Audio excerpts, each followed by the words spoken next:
ఇప్పుడు రాహుల్ స్వతహాగా తను ఒక ఆర్టిస్టు.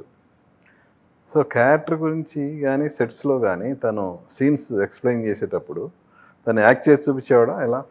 అంటే first the way he explains అండి. అంటే ద వే మీరు ఇంటర్వ్యూ చూస్తుంటారు. The way he puts the thought like ఆయన సరుకున్న థాట్‌ని ఎలా బయటికి he'll take it out. It's like very clear he is about that. హ్మ్.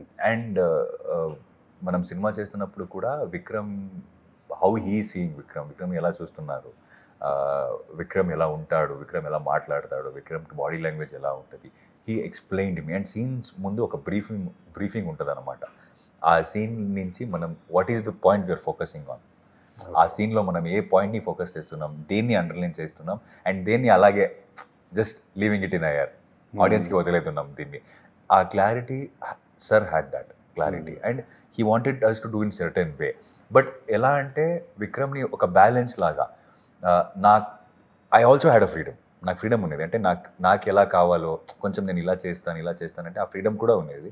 అండ్ ఆల్సో ఆయన బ్రీఫింగ్ కూడా ఉండేది. అంటే it was a balance between I should be doing what he wants and also in the same I'm also doing what I want also. It's not that I'm doing just what I want or I'm not just doing what he wants.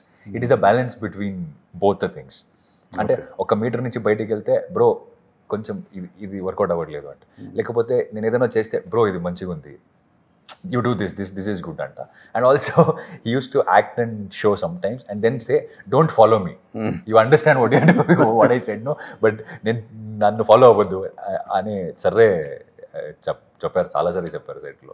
So I think that briefing really helped. The way he briefs about the character, the way he briefs before going to the scene, నాకు ఎలా కావాలి, ఏం చూస్తున్నాను, ఇది ఆ conversation, ఆ clarity as an actor నాకు చాలా హెల్ప్ అయింది విక్రమ్ ప్లే చేయడానికి. ఓకే.